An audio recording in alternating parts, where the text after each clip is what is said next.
അച്ഛാ, ഇന്നാണ് ശ്രുതി കേസ് വിധി പറയുന്നത്. Gautam best of luck. Ravi അവനെ ഷോൾഡറിൽ തട്ടി അഭിനന്ദിച്ചു. കാർത്തു, ഞാൻ പറഞ്ഞ പോലെ ചെയ്യാം. നീ എന്നത്തെയും പോലെ ഉച്ചക്ക് ക്ലാസ് കട്ട് ചെയ്തു ഇറങ്ങ്. ഞാൻ വെയിറ്റ് ചെയ്യാം. അത് ശരൺ, എനിക്കെന്തോ പേടി തോന്നുന്നു. കല്യാണം എന്നൊക്കെ പറഞ്ഞാൽ. കാർത്തു, നീ അവസാനം വെച്ച് വാക്ക് മാറല്ലേ. ഇപ്പോൾ വെറും ഒരു താലിക്കെട്ട്, ഒരു ഉറപ്പിന് വേണ്ടി. പിന്നെ 2 മാസം കഴിഞ്ഞാൽ നിനക്ക് 18 തികയില്ലേ? അപ്പോൾ രജിസ്റ്റർ ചെയ്യാം. കാർത്തു ഫോണിൽ സംസാരിക്കുകയാണ്. എന്നാൽ ഇതെല്ലാം ഒരു ഡോറിൻ്റെ അപ്പുറം നിന്ന് പ്രിയ കേൾക്കുന്നുണ്ട്. അവളൊരു പുച്ഛച്ചിരിയോടെ ഒന്നും അറിയാത്ത പോലെ അവിടെ നിന്നും പോയി. കാർത്തു പതിവിലും സുന്ദരിയായി ഒരുങ്ങിയിറങ്ങി. എന്തിനാ ശരൺ ഇത്രയും വലിയ വിലയുള്ള സാരിയൊക്കെ വാങ്ങിച്ചേ? അത് എൻ്റെ പെണ്ണിന് വേണ്ടിയല്ലേ. ഞാനൊരു റൂം എടുത്തിട്ടുണ്ട്. അവിടെ എൻ്റെ ഫ്രണ്ട്സും കസിനും അവരുടെ ഭർത്താവും എല്ലാം ഉണ്ടാവും. അവർ നിന്നെ ഒരുക്കിക്കൊള്ളും. അവൾ അവനെ നോക്കി പുഞ്ചിരിച്ചു. കാർ ഒരു വലിയ ഹോട്ടലിൽ ചെന്ന് നിന്നു. ഹലോ അച്ഛാ. എന്താ പ്രിയ, എന്തിനാ ഇപ്പോൾ വിളിച്ചേ? കാർത്തികേയൻ ഗൗരവത്തിൽ ചോദിച്ചു. അത് അച്ഛാ, കാർത്തു ഇതുവരെ സ്കൂൾ വിട്ടു വന്നിട്ടില്ല. 6 മണിയായല്ലോ. കാർത്തികേയൻ വാച്ചിലേക്ക് നോക്കി. അവളുടെ സ്കൂളിൽ വിളിച്ചു ചോദിക്ക്. അച്ഛാ, ഞാൻ സ്കൂളിൽ വിളിച്ചു ചോദിച്ചു. 4:30 തന്നെ ക്ലാസ് വിട്ടു എന്നാ പറയുന്നത്. അവളുടെ ഫ്രണ്ട് ലക്ഷ്മിക്കും വിളിച്ചു. രാവിലെ സ്കൂൾ ബസ്സിലുണ്ടായിരുന്നു. പക്ഷേ ക്ലാസ്സിൽ അവളെ കണ്ടില്ല എന്നാ പറയണത്. അവൾ സങ്കടം അഭിനയിച്ചുകൊണ്ട് പറഞ്ഞു. ശരൺ കാർത്തുവിനെയും കൂട്ടി ഹോട്ടൽ റൂമിലേക്ക് കയറി.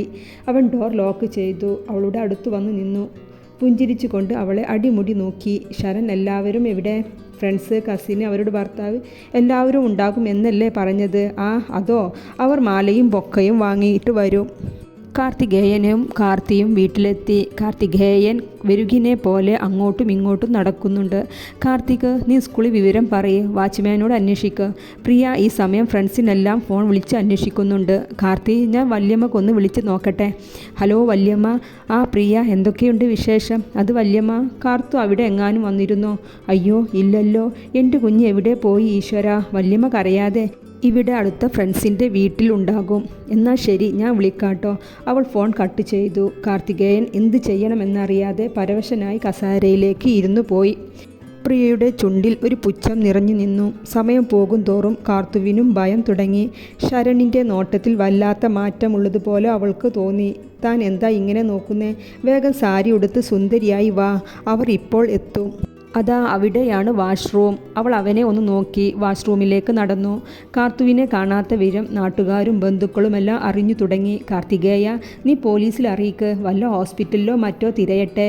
ഹേയ്, മിണ്ടാതിരിക്ക്. എൻ്റെ കുഞ്ഞിനെ ഒന്നും പറ്റിയിട്ടുണ്ടാവില്ല. കാർത്തികേയൻ പറഞ്ഞവനെ കൂർപ്പിച്ചു നോക്കി പറഞ്ഞു. അച്ഛാ, ഞാൻ കാർത്തുവിൻ്റെ മുറി ഒന്ന് നോക്കട്ടെ. നമ്മളറിയാത്ത വല്ല ഫ്രണ്ടിൻ്റെയും നമ്പർ കിട്ടിയാലോ? പ്രിയ അടുത്ത ഐഡിയ ഇറക്കി. പോയി നോക്ക്. കാർത്തിക് സമ്മതം നൽകി.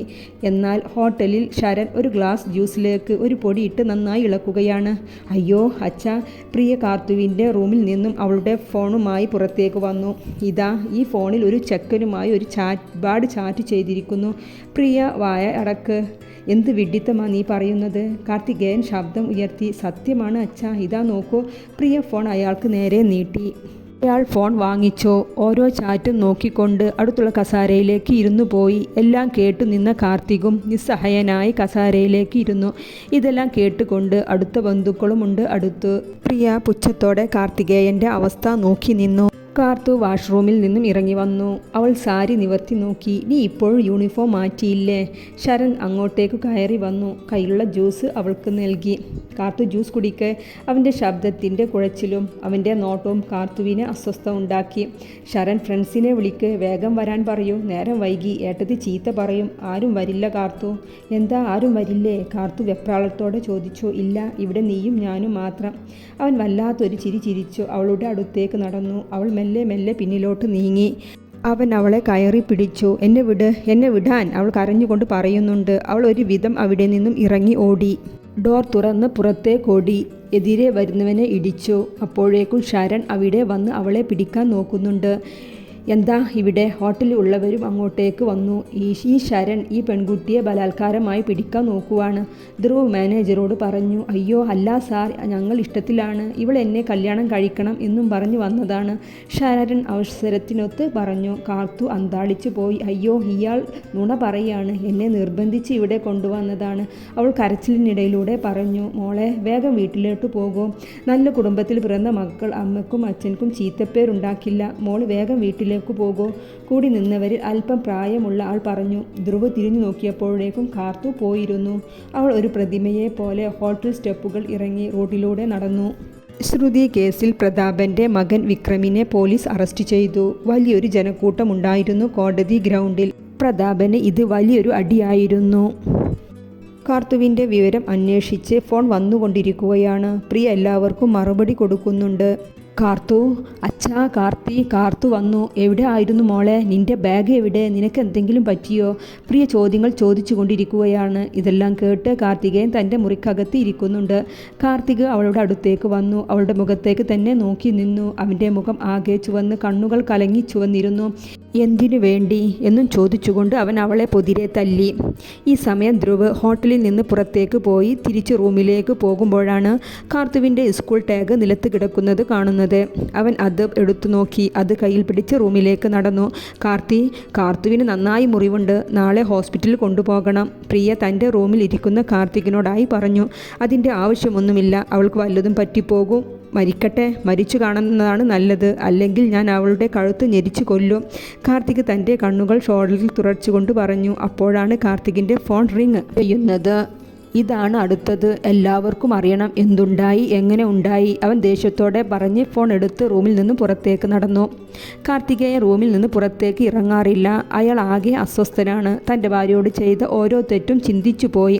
കാർത്തു ഒരു തുള്ളി വെള്ളം പോലും കുടിക്കാതെ ഇട്ടിരുന്ന യൂണിഫോമും തന്നെ ഇട്ട് കിടക്കുകയാണ്. പ്രിയ അടുത്തു തന്നെയുണ്ട്. ചന്ദ്രിക, നീ ഇത് ആരോടും പറയരുത്. തറവാടിൻ്റെ മാനം പോവില്ലേ? ഇനി അച്ഛനും കാർത്തിയും എങ്ങനെ തലയുയർത്തി നടക്കും? എൻ്റെ ഈശ്വര. അവൾ ഓരോന്ന് പറഞ്ഞ് കരയുന്നു. ഇടയ്ക്കിടയ്ക്ക് കാത്തുവിനെ നോക്കുന്നുമുണ്ട്. അവളെല്ലാം കേട്ട് കിടക്കുവാണ്. ദിവസങ്ങൾ പലതു കഴിഞ്ഞു. ആ വീട് ഇന്നും ശോകമുഖമായ അന്തരീക്ഷമാണ്. കാർത്തികേയൻ പിന്നീട് ആരോടും സംസാരിച്ചിട്ടില്ല. കാർത്തുവും ഒരേ ഇരിപ്പാണ്. അച്ഛാ, ആ ചെക്കൻ്റെ കൂടെയുള്ള അവളുടെ കല്യാണം പെട്ടെന്ന് ഉറപ്പിക്കണം. നാട്ടുകാരുടെ മുഖത്ത് നോക്കാൻ വയ്യ. ഇപ്പോഴേ സമയം വൈകി. അച്ഛൻ്റെ ഈ മൗനം കാണുമ്പോഴാണ് കാർത്തിക് ആകെ പൊട്ടിത്തെറിക്കുകയാണ്. ഇതുവരെ അച്ഛനോട് മുഖത്ത് നോക്കി സംസാരിക്കാത്തവൻ ഇന്ന് ആ അച്ഛൻ്റെ മുന്നിൽ അട്ടഹസിക്കുകയാണ്. കാർത്തികേയൻ ഒരക്ഷരം മിണ്ടിയില്ല. ശരി, ഈ തല തെറിച്ച പെണ്ണുള്ള വീട്ടിൽ ഞാനും നിൽക്കുന്നില്ല. അവളെ എൻ്റെ മുന്നിൽ കണ്ടാൽ ഞാൻ കൊന്നുകളയും. അതും പറഞ്ഞ് അവൻ അവിടെ നിന്നും പോയി. കാർത്തികേയൻ്റെ കണ്ണുകൾ നിറഞ്ഞൊഴുകി. അയാൾ ആദ്യമായി പൊട്ടിക്കരഞ്ഞുപോയി.